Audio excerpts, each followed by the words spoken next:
They said she was a virgin. The whole village swore it.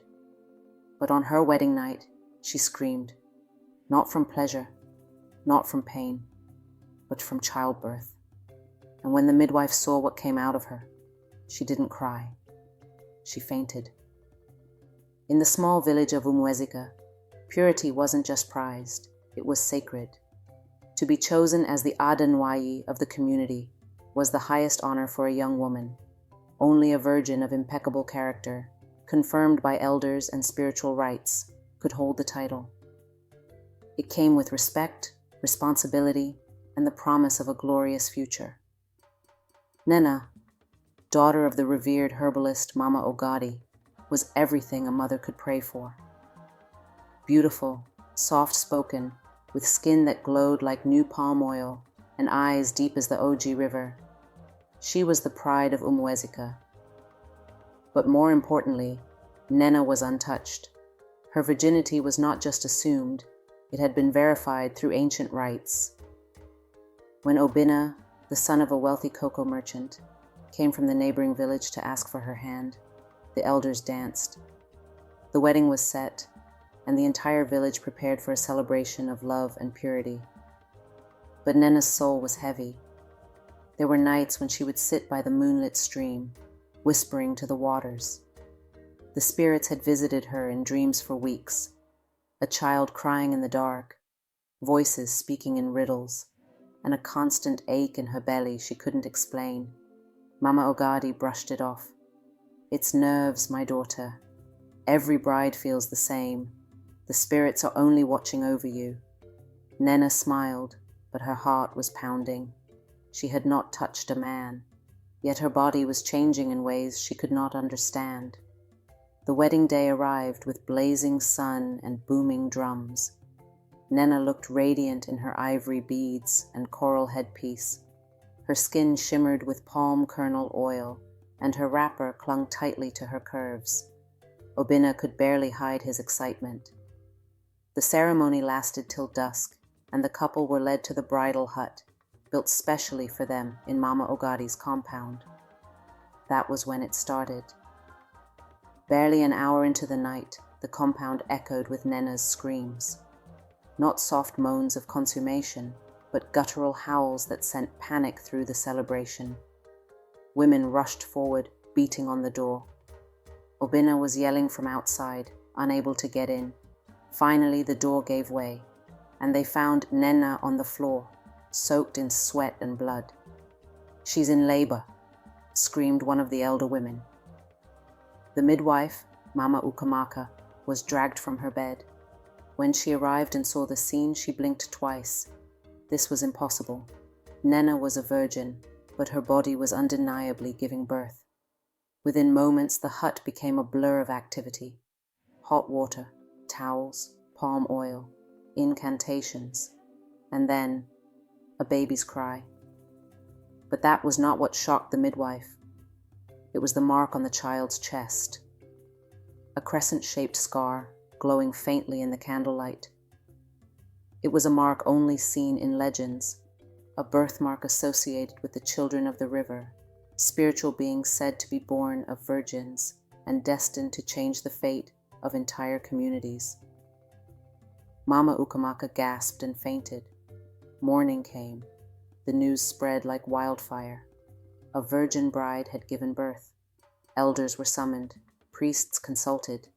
The shrine was visited. Obinna's family was enraged. "She deceived us. She is not a virgin. This marriage is void." But the elders were not so quick to judge. The birthmark on the child could not be denied. It matched ancient carvings hidden deep in the village shrine. The child was not ordinary. Nena was taken to the village oracle. Blind, with milky eyes and voice like wind rustling dry leaves, the oracle said, "This child is not of shame, but of destiny. She was chosen. The womb was visited in spirit. The river claimed her purity and gifted a child of balance. The question is not how, but why now?" Still, many were unconvinced. Obinna left the village in disgrace. His pride wounded, he never returned. Nena was placed in isolation, not for punishment, but for protection. The child was named Chizaram, meaning God answered me. But not all answers bring peace. One night, as the child cried uncontrollably, Mama Ogadi took Nena to the river. "Speak to them," she said. "Ask them why they chose you." By the water, Nena knelt. The river shimmered unnaturally, and from the depths rose a voice, not loud, but ancient. "Your purity opened a gate long closed. We are not demons. We are guardians. The world forgets us, but your womb remembered." Visions flooded Nena's mind. A past life as a priestess, a promise made before birth, a destiny chosen long ago. Chizaram was not just her child. She was a bridge, a warning, a gift. But with gifts came responsibility. As Chizaram grew, strange things began to happen in Umwezika. Crops that had withered began to flourish near her footsteps. Sick children recovered when she touched them. Animals gathered near her compound without fear. Some called her a blessing, others a curse. A rival priest from a neighboring village claimed Chizaram was an abomination, that such births invited imbalance. He demanded she be sacrificed to restore cosmic order. A meeting of the elders was called. The village was split. It was during this gathering that Mama Ukamaka stood up. Her voice, once shaking, rang clear. "I saw this child come out of a girl who had never known a man, and I saw the mark. If this is an abomination, then we have been blind to God's wonders. If this is a curse, then let me be cursed too." Her words silenced the crowd. Later, Mama Ukamaka visited Nena privately. She carried a worn-out calabash wrapped in red cloth.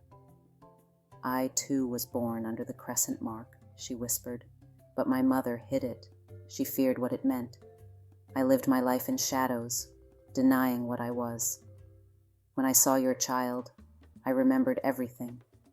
That's why I fainted. Not from fear, but recognition." She opened the calabash and pulled out a necklace shaped like a river wave. "Give her this. It will guide her. And when she turns 7, take her to the cave behind the sacred hill. She will meet others. She is not alone." Years passed. Nena became a woman of deep wisdom. Chizaram, growing in power and grace, became a mystery wrapped in love. The village slowly adapted. Traditions changed. Purity was still honored, but now with humility. The spiritual world was no longer a myth, but part of daily life.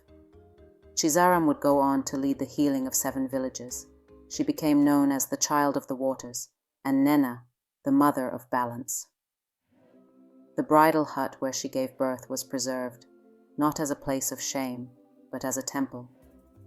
And on every anniversary of her birth, the women of Umwezika would gather by the river and sing.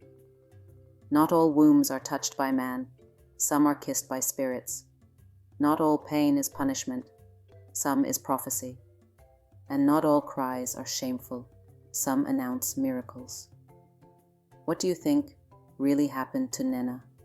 Was it spiritual, supernatural, or something else entirely?